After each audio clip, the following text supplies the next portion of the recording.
The air crackled with an almost tangible electricity, a hum that vibrated through the very bones of the nation.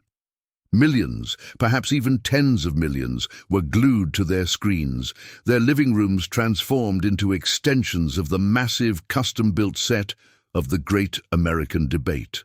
This wasn't just another political forum. This was a spectacle, a cultural crossroads, where two seemingly disparate worlds were about to collide in a historic showdown.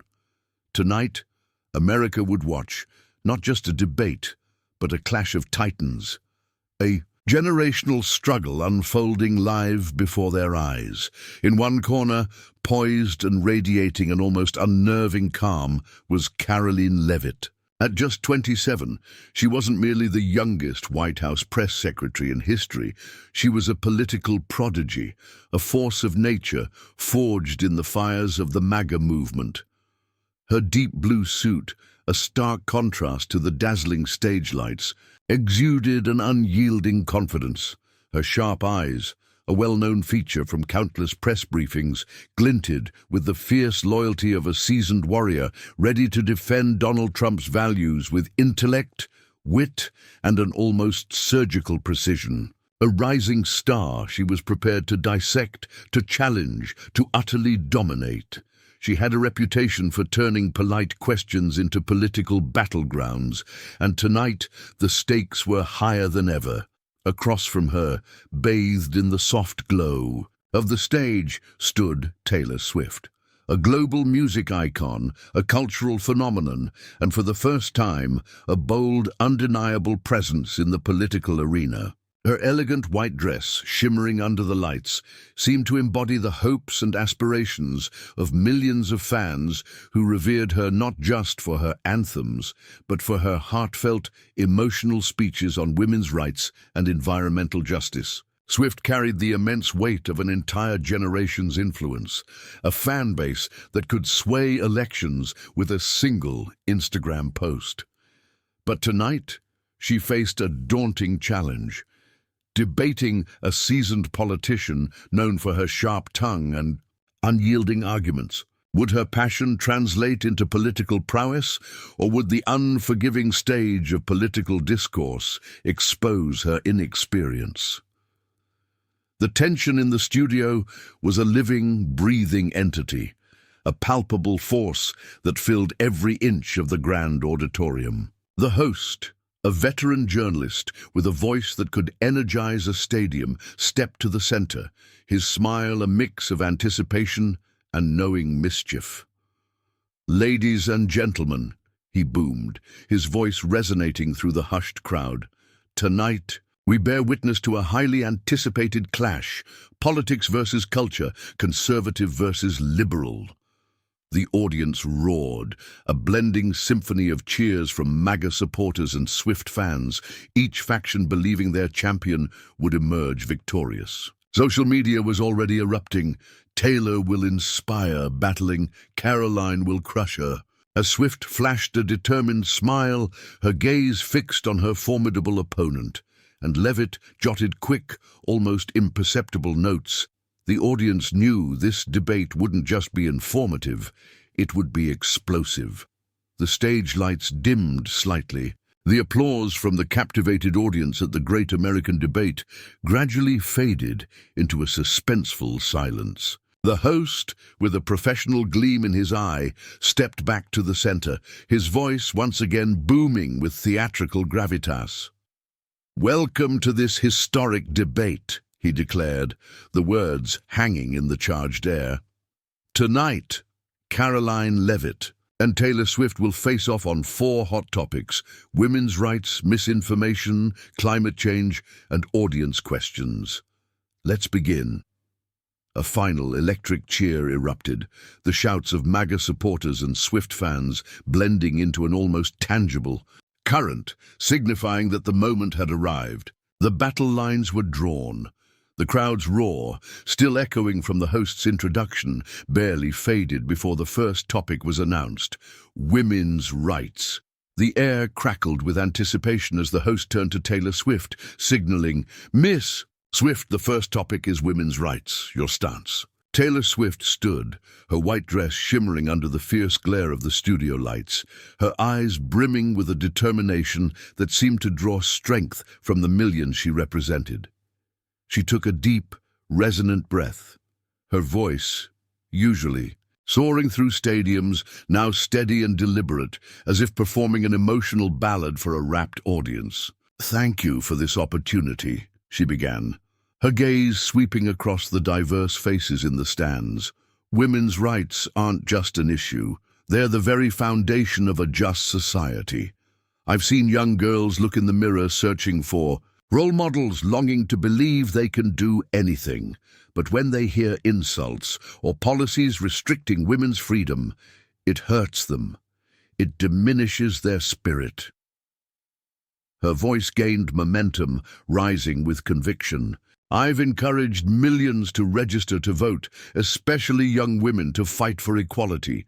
We need leaders who respect women, not diminish them." As Swift raised her hand for emphasis, a wave of enthusiastic applause swept through the audience, particularly from the young women. Phones lit up like constellations, recording her every word. A girl proudly held up a "Taylor for Equality" sign, cementing the emotional resonance of Swift's opening salvo. The host, with a subtle nod, turned to Karoline Leavitt. "Miss Leavitt, your response." Leavitt, still in her commanding deep blue suit, smiled confidently, her sharp eyes glinting with a calculated amusement. She stood, adjusting her mic with the practiced calm of a seasoned politician about to deliver a decisive blow. "Taylor, I truly admire your passion," she began, her voice gentle, almost a purr, but with an underlying incisiveness that cut through the lingering emotion. "I love Fearless. Great song." The audience erupted in laughter, a surprising, unbidden sound that broke the tension. Some MAGA supporters cheered loudly, relishing the unexpected humor. Swift, clearly caught off guard, raised an eyebrow, a flicker of surprise crossing her face. Leavitt pressed on, her tone shifting, growing serious, purposeful. "But I don't need a song to prove women's strength, Taylor, because I live it every single day." The applause intensified. "Taylor talks about equality, and I agree. Women deserve respect, but let's look at reality. At 27, I'm the youngest White House press secretary in history, appointed by President Trump. That's not just an anecdote, Taylor. That's proof this administration gives women opportunities." Leavitt leaned slightly into the mic, her voice firm. "Women's rights aren't just words. They're about creating a strong economy and stable security so women can thrive. Under Trump's administration, women's unemployment hit a record low before the pandemic, per the Bureau of Labor Statistics. That's how we empower women, Taylor, not with slogans but with action." Leavitt finished, raising her hand lightly, and the audience thundered with applause, especially the conservatives. A man in a red hat shouted, "Karoline! Awesome!" Swift looked momentarily surprised but quickly requested a rebuttal. "Karoline, I'm glad for your success," Swift began, her voice still earnest. "But one example doesn't represent everyone. Women still face inequality in wages, healthcare, and personal freedoms. I've met single mothers, young girls threatened by policies restricting their rights.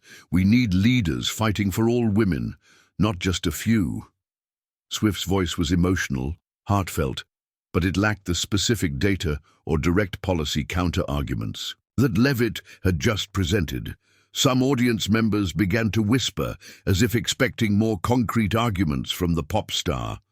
Leavitt smiled, a subtle, almost knowing curl of her lips, as if she had anticipated this very response. She stepped closer to the mic, her voice low but sharp. "Taylor, I respect your heart, but heart doesn't solve inequality. You talk about disadvantaged women, I agree. We need to support them. But Trump's administration increased funding for women's vocational training, helping thousands of single mothers you mentioned find stable jobs. Healthcare, We lowered drug prices, making medical services more accessible for women. Leavitt tilted her head, her tone dripping with light sarcasm. Do you have data proving the policies you support actually work? Or are you just going to write a song about it? The audience burst into an explosion of laughter, even some neutrals chuckling at the sheer audacity and wit of Leavitt's jab. Swift blushed, clearly caught off guard by Leavitt's sharpness and humor, her confident smile faltering for a fleeting moment. The stage lights focused on the host who, smiling brightly, raised a hand to regain control. "What an electrifying start!" he exclaimed, the energy in the room almost overwhelming. Now we dive deeper into women's rights. Miss Swift, you have 90 more seconds to make your case. The audience cheered, some holding Taylor for Equality signs, while MAGA supporters whispered, confident in Leavitt's initial dominance, and eagerly awaiting her next move. Social media posts exploded with Leavitt v. Swift, with one user writing, "Taylor needs to bring fire to this round." The first round, without a doubt, belonged to Leavitt. The large screen behind the Great American Debate stage flickered, replacing the vibrant women's rights graphic with a jarring, viral tweet. A stark, polarizing headline designed to ignite the next contentious battle. The audience buzzed, their whispers still carrying the echoes of Leavitt's dominant performance in the previous round, where our Leavitt v. Swift was already exploding across social media, with comments like, "Karoline just crushed round one," and "Taylor needs to bring fire." The host, radiating an unrelenting surge of energy, strode to the center, raising the mic like a gladiator about to command his arena. "Audience ready?" he roared, his voice cutting through the hum. "Next topic, misinformation. Miss Swift, the stage is yours." The crowd responded with a fresh wave of cheers and shouts, the stage lights shifting to a cool, analytical blue, amplifying the tense, almost clinical atmosphere of the impending intellectual skirmish. Taylor Swift stood, her white dress sparkling. Under the renewed illumination, her eyes sharper, more determined than they had been moments earlier after the initial sting of Leavitt's wit. She took a deep breath, adjusting her mic, her voice carrying the undeniable power of an artist who had moved millions with her lyrical truths. "Misinformation is tearing our society apart," she began, her voice resonating with conviction. "When leaders spread lies, from denying science to inciting division, they destroy trust. I've seen families argue over fake news, communities confused by false information about elections or health." She paused, her gaze earnest. "As an influencer, I know the weight of words. I double-check before sharing, and I urge everyone, from stars to politicians, to do the same. We need truth to build a better future." Swift finished, her eyes scanning the audience as if hitting a climactic unifying note. The crowd applauded, especially the younger cohort, holding "Swift for Truth" signs. A girl shouted, "Taylor, you're..." Right, the host, his professional smile unwavering, turned to Karoline Leavitt. "Miss Leavitt, your turn." Leavitt stood, her confident smile like that of a fighter who knew precisely when to strike. She twirled her mic lightly, her eyes gleaming with an almost predatory sharpness. "Taylor, your passion is truly inspiring," she began, her voice gentle, almost melodic, like a storyteller drawing the audience into a captivating narrative. "I love folklore. Amazing album. But writing a good story is easier than a fact-checking, right?" The audience erupted in laughter once more, a loud, collective roar of amusement. MAGA supporters cheered, relishing the jab. Swift's brow furrowed, a clear sign she had not anticipated Leavitt to use her own discography as an opening volley. Leavitt took a measured step forward, the lights following her, highlighting her confident stride. "Taylor says misinformation is a problem, and I agree. But fake news doesn't just come from leaders. It comes from all sides, including the liberal media you often support." Her voice hardened slightly, injecting a dose of reality. A Stanford study shows fake news spreads because of emotion, not truth. As a star with millions of followers, one wrong post from you could cause chaos. I have a question, Taylor. Have you ever shared something you later had to correct? Leavitt tilted her head, her tone lightly sarcastic, like a teacher posing a tough, inescapable question. The audience whispered, some neutrals nodding, eagerly awaiting Swift's response. Swift stood, her voice slightly rushed, but still composed, attempting to regain her footing. Karoline, I'm very careful with what I share. I work with a team to verify information. But the bigger issue is when leaders like President Trump spread conspiracy theories about elections or science. Their words cause real harm, Swift emphasized, but her argument, while passionate, lacked specific examples to counter Leavitt's direct question, causing some audience members to whisper as if expecting more concrete details. The camera caught Swift's face, her eyes showing a slight, telltale tension. Leavitt smiled as if predicting this very response. She stepped closer to the mic, her voice low but firm. Taylor, being careful is good, but it's not enough.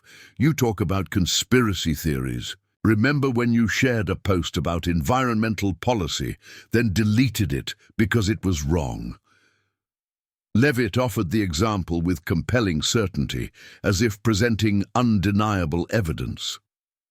That post reached millions. Taylor, misinformation isn't just from leaders. It's from influencers like you. Trump's administration has released economic and health data for people to judge themselves. Do you have evidence for your accusations? Leavitt raised her hand, a clear, challenging gesture. The audience applauded, the MAGA supporters roaring with approval. A man shouted, "Karoline, take her down!" Swift blushed, trying to counter, "Karoline, I admit I can make mistakes, but I always correct them. Leaders must be held to a higher standard because their words shaped the nation." But the time buzzer sounded, a harsh, unforgiving cut-off. The host intervened, his voice cheerfully asserting control.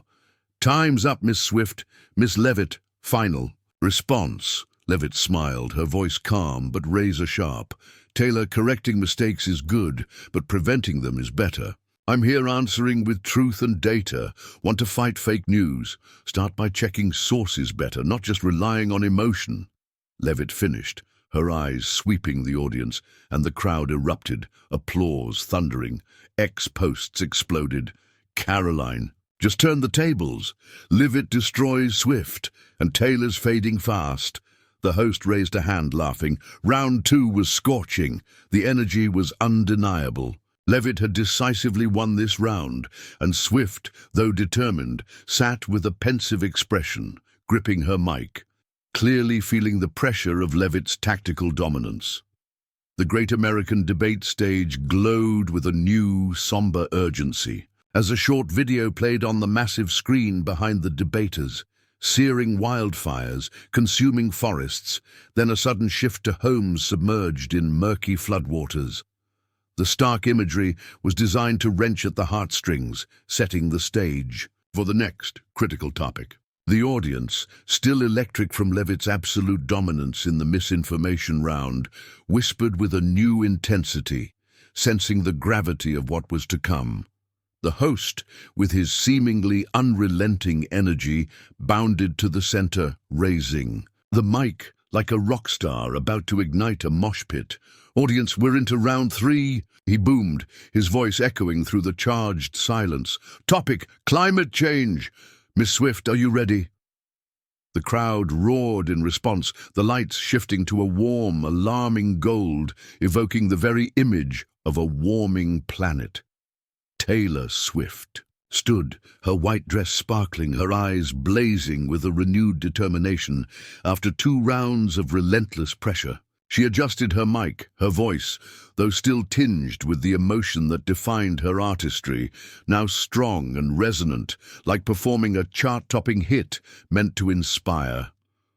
"Climate change is our greatest crisis," she declared, her voice filled with conviction. I've seen wildfires destroy communities, floods submerge homes, and children worry about their future. This isn't theory, it's reality. We need to invest in clean energy, cut emissions, and protect the planet for the next generation. The current administration denies science, prioritizing profits over people. Her voice soared like a moving chorus. I call for action now because we're running out of time. The audience, especially the younger segment, applauded loudly, holding up Swift for Earth signs. A girl shouted, "Taylor, save the planet!" The camera captured Swift's face, eyes alight with passion. The host nodded, turning to Karoline Leavitt. "Miss Leavitt, your turn." Leavitt stood, her confident smile unwavering, like a fighter who knew she was ahead on points and was ready to deliver another tactical blow. She twirled her mic lightly, her sharp eyes gleaming. "Taylor, we can't stay up all night dreaming of green energy and forget American workers, right?" The audience chuckled, already familiar with her witty, disarming jabs. Leavitt stepped to the center, the lights following her, highlighting her confident stride. Climate change is an important discussion, but solutions like the Green New Deal you support do more harm than good. She pivoted smoothly to data. Per the American Energy Institute, fully switching to green energy could raise electricity prices by 30%, burdening middle-class families. The oil and gas industry, which you call science-denying, supports over 10 million jobs per the Department of Labor. Trump's administration boosted domestic energy production, reduced foreign dependence, and kept fuel prices stable.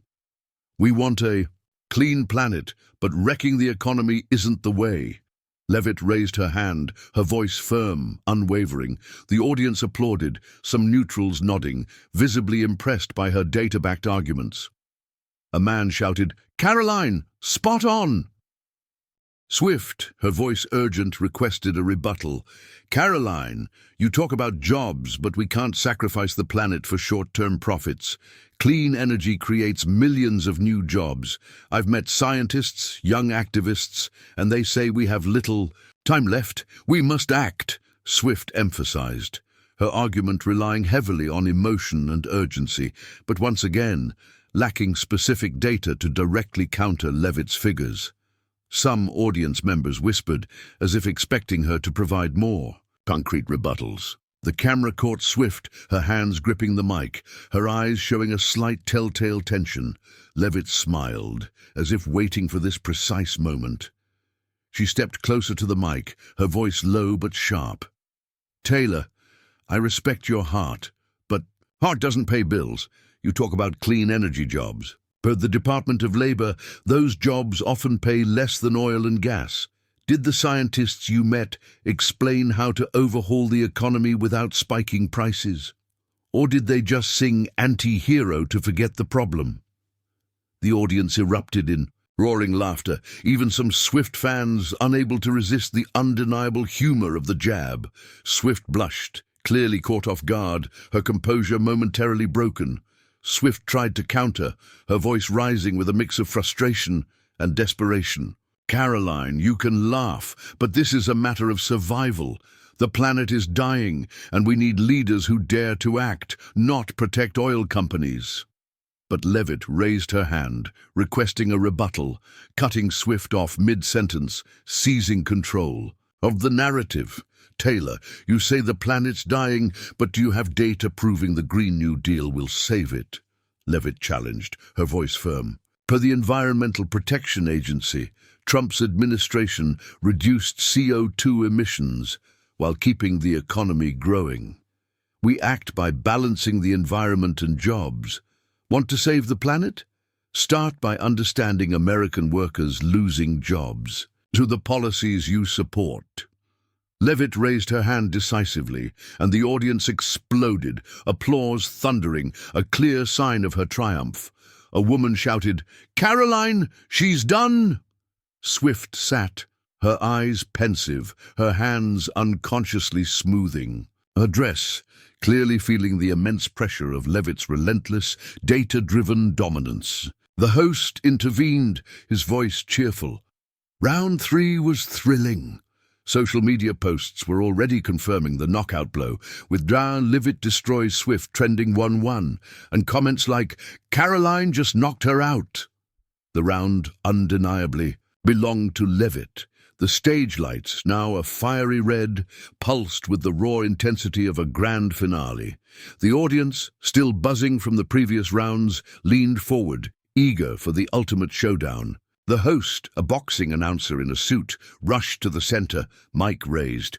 "Audience, we're at the final round. Questions from you, Miss Swift, Miss Leavitt. Ready?" A primal roar erupted, a collective gasp of anticipation that filled the studio.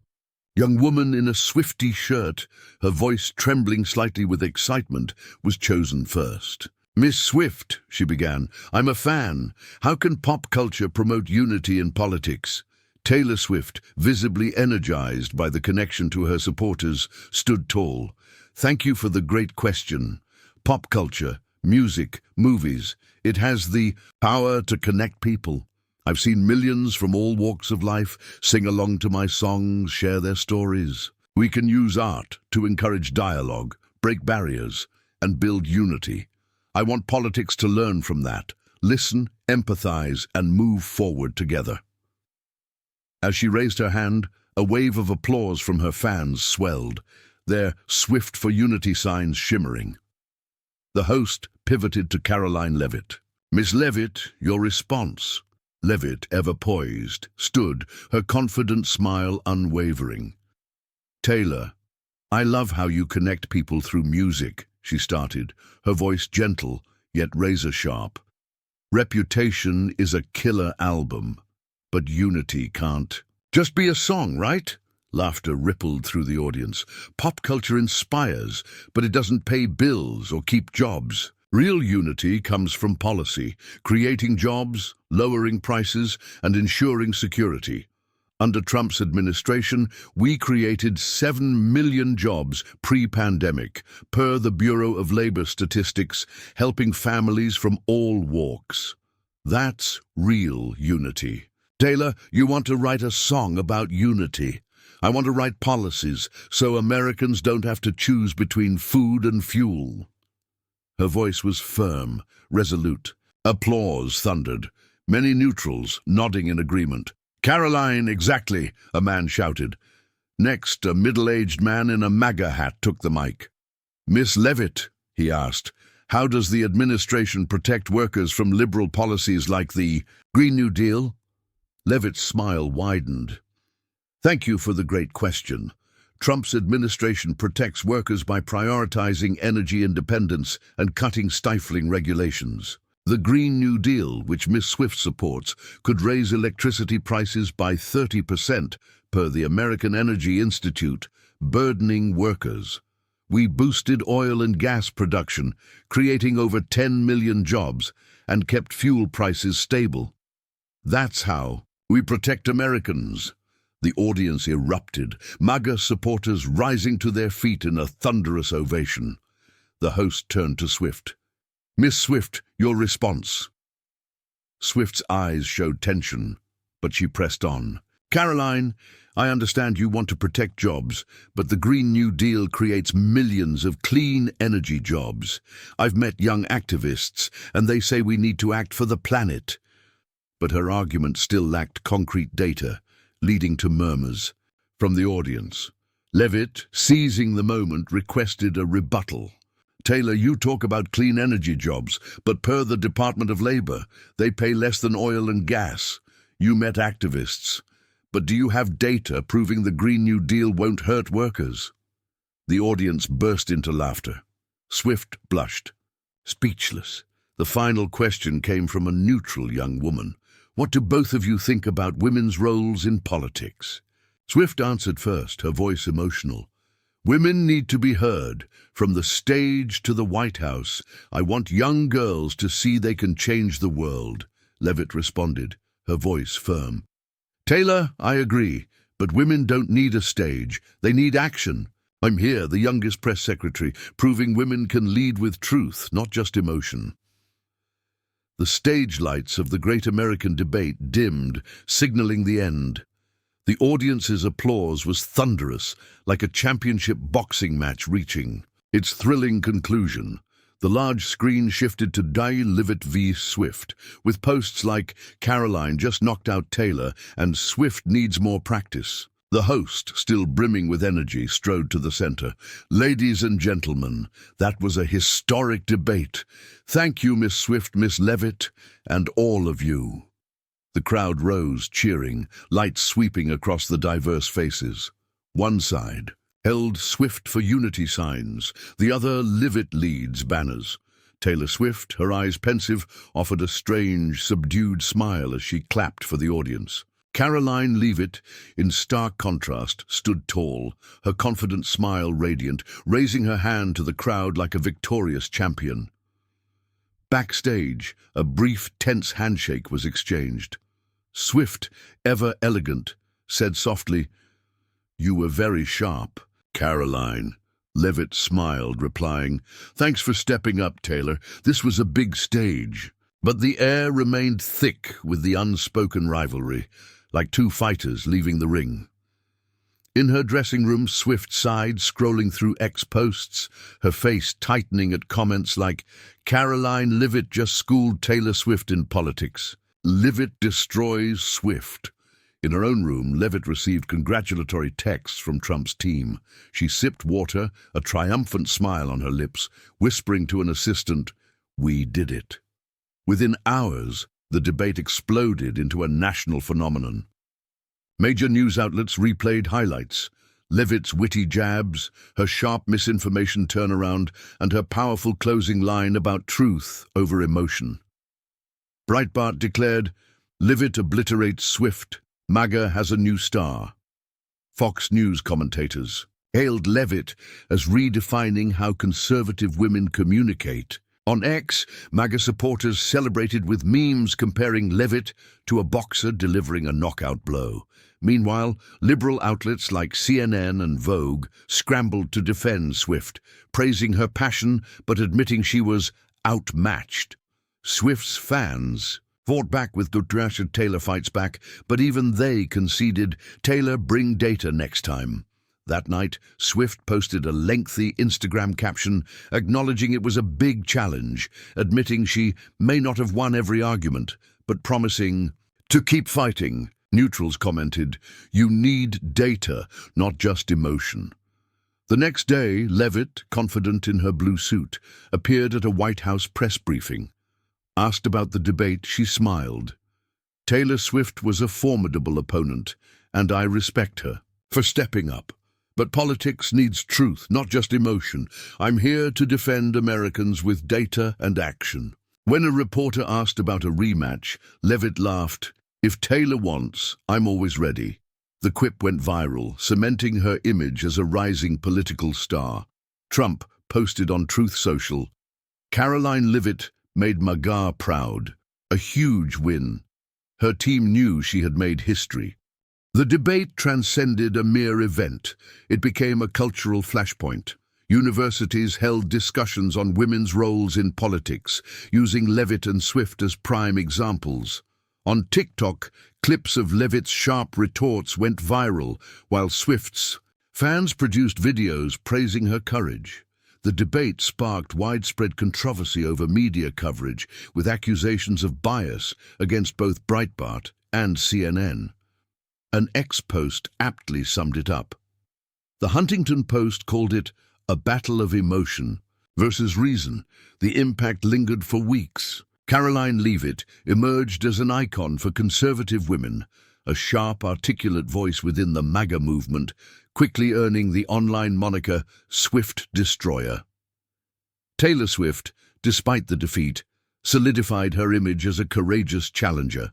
Of power, a symbol of impassioned youth engagement.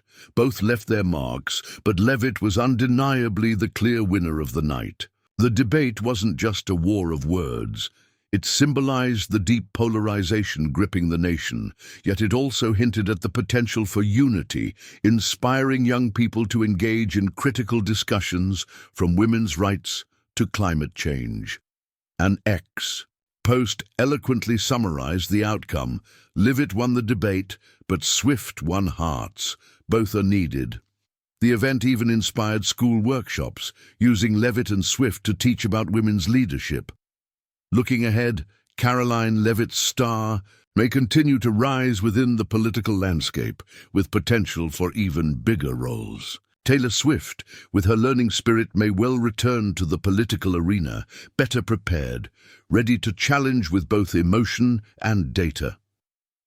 The Great American Debate reminded us that truth and emotion, logic and passion are all vital for a better society. Leavitt and Swift, each in their way, inspired us to listen, debate and act. Which side are you on? Think and speak up, because the future belongs to those who dare to speak.